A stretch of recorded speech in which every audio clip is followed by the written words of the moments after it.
We've got 1 week to go in the season. Next week, we're going to talk about playoff matchups. But this week, we had to determine who they're going to be with. It's This Week in Baseball. By this time next week, the White Sox will have broken the futility record of the New York Mets. I hate that we had to phrase it that way because it feels so demeaning to the White Sox. But yeah, that's pretty much what it is. They will have achieved all-time bad status, and they are now the worst team to ever complete a major league season, except for some team from the 1900s that nobody remembers. And I can tell you from personal experience that as a Met fan, I'm very happy to never have to talk about that again. And being the second worst is nothing anyone's ever going to mention again. Right now, it doesn't mean you're going to be stuck that way forever. We can look at the NFL with the Detroit Lions going 0-16 about a decade ago, and now they're a Super Bowl contender. And so it does, fix, you can fix it. But being that perennial loser just makes it really hard to be a fan. So it's been a rough season for your fellow White Sox fans out there. So, somebody, give them a pat on the back. They've stuck it out this season. And those White Sox will go to Detroit, interestingly enough, for the final 3 games of the season and play a Detroit Tiger team that believes. Right. And right now, actually on Sunday, right now, they're playing another wild card team as they're tied 1-1 with the Padres as of the recording literally right now during the episode. Right, right. So, oh no, no, the Padres, no, the Our, Tigers won today, I think. the Padres are tied with the White Sox right now. Right, right, right, right. With the White Sox, the Tigers won, so they're Right. they're they're already on to tomorrow. Well, they're not playing tomorrow and all that, and so and their next season series Is against Tampa Bay, the Tigers. against the Rays, who don't have much to play for. Scooble's going to go on Tuesday, the presumptive Cy Young Award winner for the Detroit Tigers, I'd say. Pretty much everybody would probably agree with that one. And so I like the Tigers' chances just in the fact that as good as the Tampa Bay fights, and they have a very weird thing with the Rays. There's only, I think, of all the teams that have winning records, they all have positive run differentials. The Rays have a losing record, but have a positive run differential. Other than that, the Red Sox, I think, also are like 3 over. And no, Yeah, the Rays are a winning team with a negative run differential. So everybody else is where they should be. Like the winning teams have positive run differentials. yes, for the most part. Like you only have a couple outlier teams. You have Right. teams like the Reds that have a positive run differential. You have a team like the Red Sox who have a positive run differential. You have the Rays who somehow have a 500 record despite being negative 55. And the But for the Cardinals most too. part, what? The Cardinals also have a very negative run differential, but a winning record. Right. So so teams that we see like that are often teams like the Cardinals are a team that wouldn't surprise me if they actually are even worse next year because they've been one of the best teams in baseball in one-run games and gotten an absolutely unbelievable season out of Ryan Hensley. So if you don't get that next season, you don't have some of those one run games go your way, you can suddenly find yourself like the Miami Marlins and just having a complete turnaround season in the wrong direction. Yeah, and I think that the manager of I kept waiting for him to be fired, and so you could argue that Ali Marmol actually did a good job, right? If they've got a negative run differential and a winning record, but it doesn't feel like that, and I don't know too many Cardinals that agree, the Cardinal fans that agree. Well, I think Cardinal fans view finishing likely either second or third in the division and missing the wild card not exactly a successful season. The only thing you can really hang your hat on is, hey, we weren't as bad as we thought we might be. And the Orioles are going to play the Yankees at the end of the season here. They've got 3 games Tuesday, Wednesday, and Thursday. And about 2 weeks ago, it seemed like that was going to be an epic series. Now the Yankees have almost a 5.5, almost a 6-game lead with 6 to play so they're pretty much locked away the division. They have to win 1 game, I think, and they're still playing today. And so there's not as much juice in that Oriole Yankee series as I guess I wish there was. No, there's really the only way there's any juice is if the Oriole freefall continues. Because if they do get swept by the Yankees, depending on what goes on with the rest of the wild card teams, suddenly that their locked up wild card spot it isn't quite as locked up as it once was. Now, it's unlikely because really it would require the Tigers, the Royals, and the Twins basically all not losing at the same time. And I just don't think that's going to happen. No. But it could. And so I Yeah. think the Orioles just can't be happy with the fact that they have not played their best baseball down the stretch specifically. And they've had a really rough September so far. Part of the reason is, they keep running Jackson Holiday out there, and he's been awful. Right, it's like they're convinced. It's like they send him down, and he's kind of got the Brett Beatty issue, where it's like they send him down and he shreds AAA pitching, but then they bring him up and he's not really getting it done on the major league level. So it's like you're like, what do you do with this guy? Clearly, sending him down to AAA isn't fixing anything because he just destroys that There's no pitching. more AAA for him to go to. Right, but having him play every day in the majors isn't working because he's not figuring it Right, out.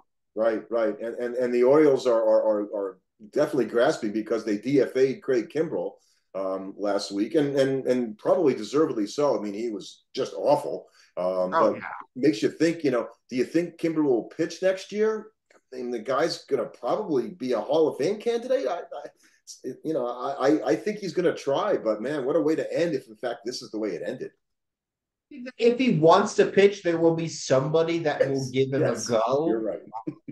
But there's a chance it's one of those like, oh, he pitches like April and May and then he's gone.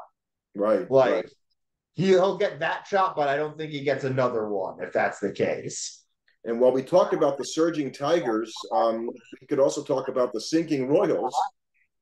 Six in a row. With another loss today, I think they got shut out again today. That's 2 games in a row, if I'm not mistaken, which is just brutal ways to lose late season games down the stretch like this. Getting shut out, it has to be torturous as a fan. And I think we were talking off there, and you were mentioning that first baseman Vinny Pasquantino being injured and breaking his hand seemed to have taken all the life out of the offense besides Bobby Witt Jr. Saying I don't think we expect talking about an injury to Vinny Pasquantino, like in the first, like as the Royal first baseman being like a big meaningful injury going down the stretch in the pennant race. But it's really turned out that way because his absence has been noticeable in that lineup because nobody aside from Salvador Perez and Bobby Witt Jr. are getting it done for them. And that's their already somewhat lackluster lineup has been really lackluster lately. And it's so crazy because of the pitching this year. They've got, and this is something you might not know. So between Lugo, Reagan, Singer, Waka, and Marsh, they've made up until through this week, they had made 138 of the team's 148 starts. That's unbelievable. And that's why they are, still a team that's threatening for a playoff spot. They've got that really good starting pitching. It's the same reason that the Mariners are in it. And if you took the Mariners and Royals and combined them into one team, they'd probably be a really, really good team just because you'd have such amazing starting pitching and you'd finally have enough offense so that they would do something. Yeah, I think if you had the Twins hitting there, probably would be better because the Twins, who also have been scuffling to say the least, 4-6 in their last 10, they're trying to keep in, and they're tied right now. If they win today, they'll be tied with the Tigers and the Royals. And they've got the second. They played the first game of a doubleheader today here on Sunday, losing to the Red Sox, and now they've got to finish out the second one. And with the way things are going, it would be a brutal way for the end of the weekend, losing both games of that doubleheader. And the you mentioned the Mariners, right? So between the Tigers, Twins, Royals, and Mariners, you've got 4 teams ostensibly playing for 2 spots because we're going to give the Orioles right now the leg up because they're far enough ahead that I think that they will end up. Too much has to happen for the Orioles to not make it.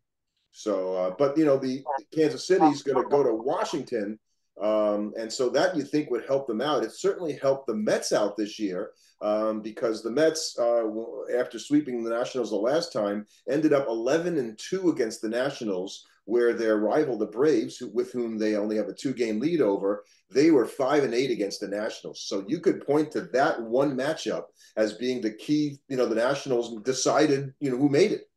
Right, that was the big difference, and I think you look at that all the time, where you drop some season series against a bad divisional opponent, And you would go, you know what? If you're a Brave fan, you might be saying, look at our record against the Marlins and the Nationals. That's why we're not in the postseason for whatever reason. And certainly as a Met fan, I have watched many late season nightmares that take place against the Marlins. Even when they're not in it, they somehow seem to always beat Yeah. the Mets when the Mets really need the game.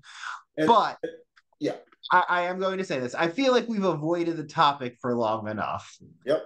It is this week in baseball. We have to talk about big events that take place during the week of baseball. And there was perhaps no bigger event this week than Shohei Ohtani finally getting 50-50 and becoming not only the first member of the 50-50 club, but the 51-51 club. And I think he's on his way to his 52-52 club Well, because he's already got the seals to go past it. he did that already, and now he's got 53, I think, stolen bases.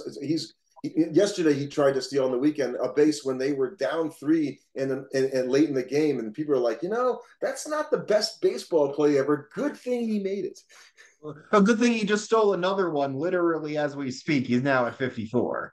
Right. So, 53, 54, 54, 55, whatever it is, it's never been done before. And the day that he had. So, look, Right. we can go speak the rest of this, podcast about how great Shohei is. But I think the guy has a flair for the dramatic, right? And playing at his very best now in the biggest situation. So that was a big game because he was trying to tie or break the record, which he did. But he went 6 for 6, and he hit 3 homers. He had 10 RBIs. 5 extra base hits and multiple stolen bases in a game for the first time in Major League history. In a game they won 20-4, 17 total bases. I mean, so he did just like, remember the last game he pitched at the World Baseball Classic, right? And so that and people are wondering what's he going to be like in the playoffs because he's never been in the MLB playoffs. I think he's going to be dynamite. And it is wild when you look at, we talked about how it seemed like there was an offensive downturn this year. I mean, there certainly was, at least it seems like statistically. But when you look at the seasons the top absolute best players are putting out, it doesn't seem like there's any kind of offensive downturn. Aaron Judge didn't hit a home run for like 3 weeks and he still has 55. Yeah. And you got players like Ketel Marte of the Diamondbacks with 35 home runs. Does anybody know this besides us? I mean, it seems like it's just, if you're not in Arizona, you're probably not thinking about that. That's an unbelievable. Well, I mean, here's another guy that's probably not at all getting the kudos for an absolutely amazing season, and that's Brent Rooker over in Oakland, who's going to be playing the final game at the Oakland Coliseum coming up here, or the A Stadium shortly. Like, I think they've even talked about how like they're beefing up security just because they're expecting some wild stuff after that game. But Brent Rooker's hitting 298 with 38 homers, and he's driven in 110. Yeah, if you'd had to bet before the season on Brett Rooker on 38 home runs, I think you could have got a lot of money on that one. Right, and people wouldn't even know. A lot of more casual baseball fans don't even know really who that is and how good he is. So I think it does speak to there is a bit of a bias that comes in with the teams that perform well and guys that sometimes that are playing for crappy teams don't get some of the credit that they deserve. Like Seiya Suzuki has had a really good year for the Cubs, but nobody's really hearing about it because the Cubs have been pretty middling most of the year. Right. And we've talked a number of times about Jose Ramirez. And so while Shohei Ohtani is doing all his stuff as we've talked about, Ramirez has a chance to go 40-40 this year, which is a very unusual thing. 40 home runs, 40 stolen bases. He's got 40 steals already. He's got 36 homers, so it would take a hell of a week. But I don't think we talk about that enough. And in a different year, that would be near the top of the list. Well, yeah, exactly. Jose Ramirez is putting up an MVP-worthy season. It's just unfortunately both Aaron Judge and Bobby Witt Jr. are also putting up even better MVP seasons. And then we're not even talking about Gunnar Henderson, who's had a phenomenal season for Baltimore. Or Devers over in Boston. So I just think it's just so interesting how what I think it is that you see there's a bigger, as much as we talk about how much better the players are today, it feels like we're still at that same delta where the absolute best players in the league are just so much better than the average player. Yeah, I think that's true. Stars are the stars and deserve the accolades that they get. And the other guys that have kind of come in, you look in the National League. I watched them pitch a few times recently for the Padres, who are, I think, right now solidly in the 2 spot, or the number 1 wild card, if you will. And that's Joe Musgrove. And I'm thinking, the Mets probably want to avoid the Padres because all I can think about is the grease game or whatever the thing that Joe Musgrove was, had the Mets thinking that he was lubing up the ball or something like that when he stifled them in that playoff game when they beat the Mets a couple of years ago. And he's on a roll right now Yeah. in September. Right, and his teammate Michael King has actually had one of the better seasons in the National League. So you look at that San Diego team, and I think they're going to be a threat in the playoffs, maybe more so than the division-winning Dodgers, who, as good as that lineup is, they really don't have the starting pitching to compete, I think, in big series. So it's going to be very interesting to see.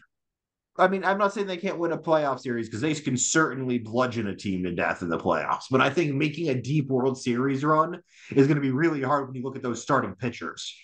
Well, the Dodgers and the Padres have yet to finish their game here on Sunday, but let's say they both win, and they're off tomorrow, and then San Diego shows up in LA Tuesday, Wednesday, and Thursday, down 3 games. So before we give the Dodgers the division now, the Padres could sweep them in LA and be tied. The same way that we're kind of at the point in the season where at this point only teams are only involved in the wild card race if they're actually involved in the wild card race. There's not a lot of hangers on where it's just like, well, if they just win every game and then every other team loses the rest of the games, then they can make the playoffs. We've kind of eliminated those teams and we're down to just brass tacks in terms of everybody who's in it is in it. So right.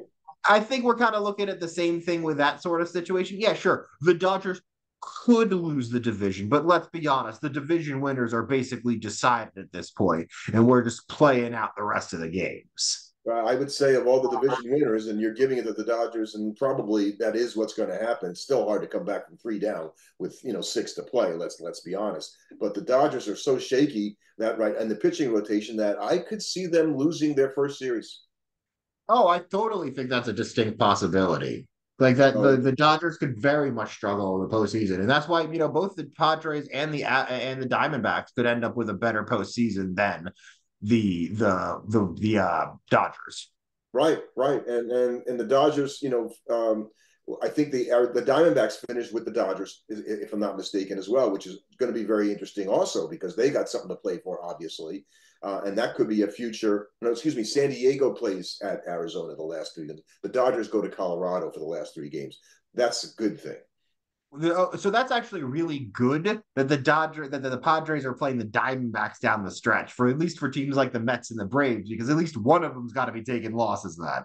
Right, and the Mets will have to, I guess, exercise demons that have been around for years in going to Atlanta Tuesday, Wednesday, and Thursday this week to play the Braves, and they'll be either up 1 game or 2 games, for the wild card in that series. And if the Mets want to do it, I think they need to beat the Braves, sort of like to put them down, and not wait for the following series when they got to play. If you go 2-1 against the Braves here, you pretty much finish them off, regardless of what happens around it. It then requires going 2-1 against the Braves and virtually losing every other game.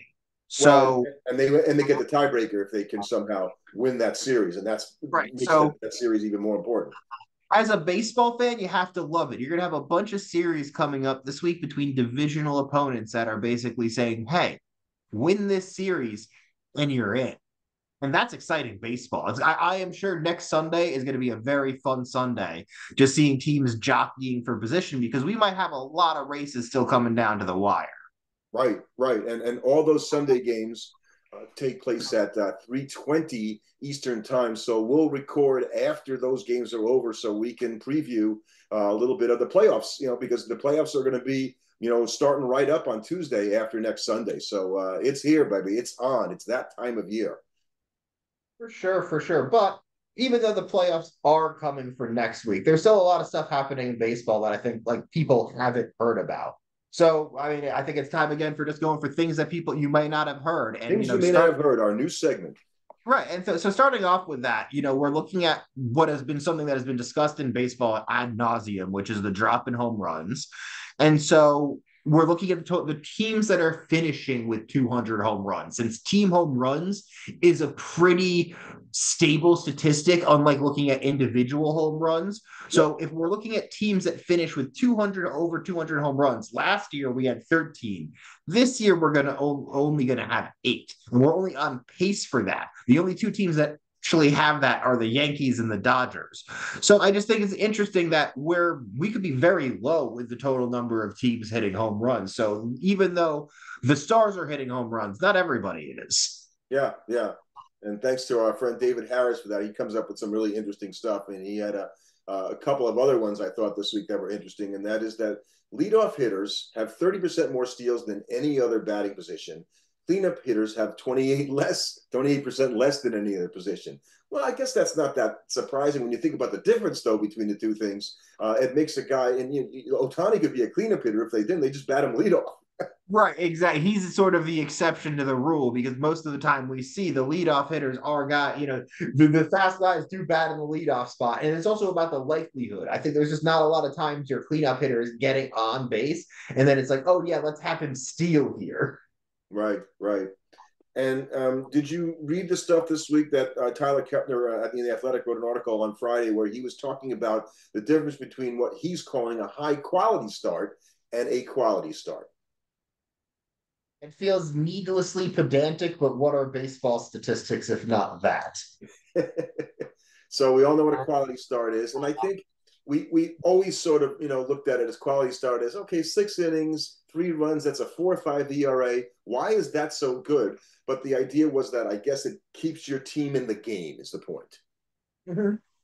So the high quality start is 7 innings pitched with 2 runs or less. Well, that to me does seem light years better than 6 innings and 3 runs. Right, and just to kind of give people a perspective, so there have been about 1,700 quality starts in the major league season, but only about like 530 of those, like 31%, were high quality starts. So when you look at it, that 36% of all major league starts are quality starts, but then only 11 and a half are high quality starts, you kind of get an idea of like the separation there. And I think those two statistics together are really good because it kind of helps separate out the innings eaters from the elite pitchers.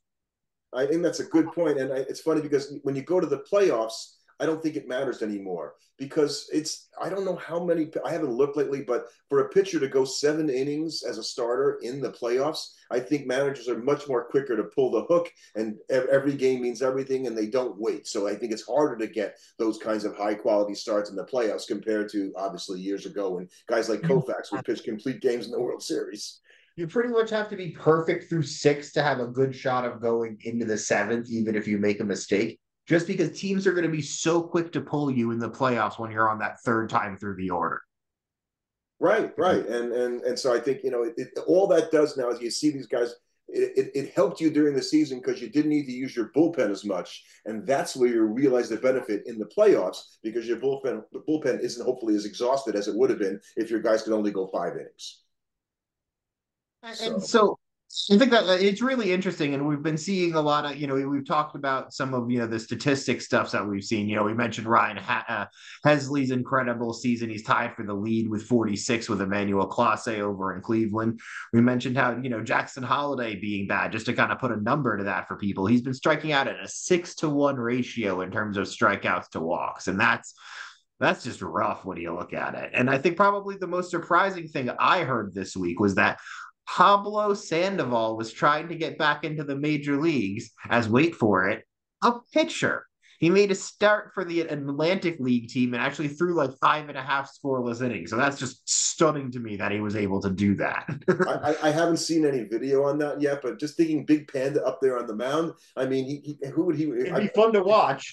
He must look like Jose Mesa or somebody who just got real big over his career, just was this hulking presence out on the mound. You also, man, for one of my favorite players who's been injured a lot of the season, but who's coming up for a free agent contract. And as a Met fan, and you and I talk about a right fielder that would be nice to have if Starling Marte and the Mets becomes a DH next year, is Kyle Tucker, who is back in the lineup in a big way and having a big week. He's got an Ops Plus going in here to Sunday of 185 in 316 plate appearances. So he's put together in a really impressive season and amassed like a pretty, impressive 4.7 B war in like only 73 That's games. incredible. So that's it, 4-7 B war in 73 games. So that let's look at like a 10 war season if you were to do Right. that. He would be having an incredible year. So he's definitely going to be a guy that I think people will look at him as a consolation prize to Juan Soto. And I mean, if he's a consolation prize, it's a hell of a consolation prize. Yeah, yeah. And he's so under the radar, and people don't talk about him. You mentioned something before that I want to just kind of go back to for a second before we close out here, and that's the saves. Halsey and Clase having 46, but no other pitcher has 40 this year. And it's my contention. We're going to do an episode on this. I think I'm trying to is that Mariano Rivera's record of 652 saves is safe for all time. No I one is think ever going to there's have 600 saves again. I think we could have an entire discussion about records that are basically unbreakable, like Cal Ripken's consecutive game streak, never going to be broken. Well, I think that has a better chance of being broken uh, unless they decide to change the way they use closers, right? Because there's no more closers exclusively ninth inning always the way it used to be. You might throw your closer in the higher leverage situation in the seventh inning or eighth inning, which is the right baseball thing to do. But that's going to take away save opportunities from guys. And so that Bobby Thigpen had 57 saves one year. Right. Guys Again, aren't going to and get K-Rod that had 62, right? you're just not going to get that many opportunities anymore because when you look at guys like Bill Hader, or even going back even further because we Bill mentioned this, Hader. Now, how about Josh Hader? Bill Hader would be a Josh great Hader, example. sorry, not the actor, the pitcher, Josh Hader, and then That's we even excellent. talked about 2016 ALCS with Andrew Miller on the Guardians or then Indians, and just how they used him, even though he was their best reliever. They used him in whatever inning because it was, hey, is this the highest leverage situation in the game? Let's have our best pitcher in there. And so as closers get used more and more like that, they're just going to naturally get less save opportunities. Now, some guys I think will still sort of get the closer treatment because you're going to have guys like Hesley and Clase who are having unbelievable years this year. So you'll have people that put up under individual seasons getting 40 or 50 saves. You're just not going to see guys doing that year in and year out. Yep. Yep. I think that's we'll talk about it because I think it's going to be interesting to think does it devalue the closer a little bit, but we'll talk about that in another episode because I think there's a lot there. Just to flash back to the Cal Ripken thing, the reason why I think that'll never be broken is because just players look at it differently now. You would like there isn't this whole idea of like, oh, you're not tough if you don't play every game, and players are way more likely to take a game off just because they feel like they need their rest now. That I just think it's just unlikely that any guy is going to approach that many games without having taken a game off. I may be killed for saying this, but I think that it's just harder today to play that way at flat out the way you need to be successful in major leagues. That makes you more liable to have an injury, because it's just you get hit with 100-mile-an-hour fastballs. There's all kinds of stuff. Not that Ripken didn't have to deal with that because what he did is amazing, and like you say, So that's probably why will it's never be never going to be broken. broken. No Yeah, one's catching him. yeah, you At got to least have I this crazy person who says, I'm never coming out live because I want to break Ripken's record in year one and go, okay, all you need to do is do this for the next 17 years. And It's also why it's kind of hard. exactly, that just makes it. So the last thing I'll mention is interleague games have been in favor of the National League this year, 352 to 311. I don't really know if that's good historically or bad. It's a 531 winning percentage. But a lot of that might have to do because the White Sox played in the American League.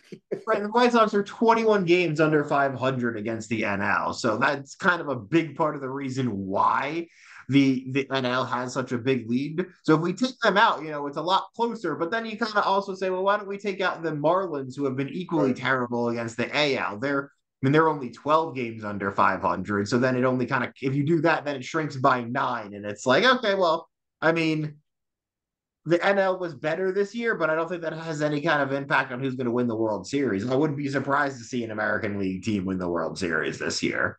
So okay, let's say we agree that the Yankees, Guardians, and Astros all win their divisions. Who are your three wildcard teams in the American League? Who do you think is going to come through this week? Well, I really get to cheat and pick the Orioles. Okay, I would do the same. because that feels But easy. you got to go between the Mariners, Royals, Tigers, and Twins. If I'm picking a team that's playing the best baseball, that's the Tigers right now.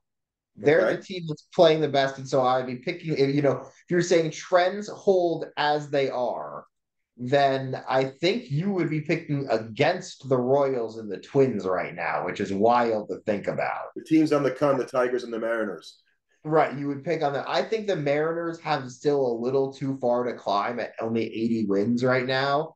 I think they have to just climb up too much, and they have an absolutely killer series against the Astros coming up. So I think it will be the Orioles, the Tigers, and the Royals. Yeah, I actually I tend to agree with you that I think Minnesota is going to find on its way out. How about in the National League? We already know the Phillies, Brewers, and we'll give it to the Dodgers for now, and then make the Padres the first wild card. So now you've got your other wild card to come from the Mets and the D-backs and the Braves. Well, I will give one of those spots to the D-backs because they are in the driver position. And while they have a tough series against the Padres coming up, I think they'll be able to get enough done. And then I wouldn't be a Homer Met fan if I didn't pick the Mets to somehow get that third wild card spot over the Yep. Atlanta Braves. So that's what I'm going to do. It's going to be the Mets. That's well, I don't. It's not hope over or heart over. I mean, yes, I want that to happen, just like you do. But for the same reasons, I think we're picking, the teams on the come in the American League, and we're going to say the same thing with the Mets. They've played unbelievably well this month, so you think the mojo is there for them, just like it's been for the Tigers and lately the And Mariners. it's not just been this month. The Mets have basically been one of the best, if not the best team in baseball since June. So they've been playing really well after a really rough first 2 months of the season. So really hoping they get the job done, and we're going to be smiling on Sunday when we record this week at baseball, man. It's going to be a lot of fun.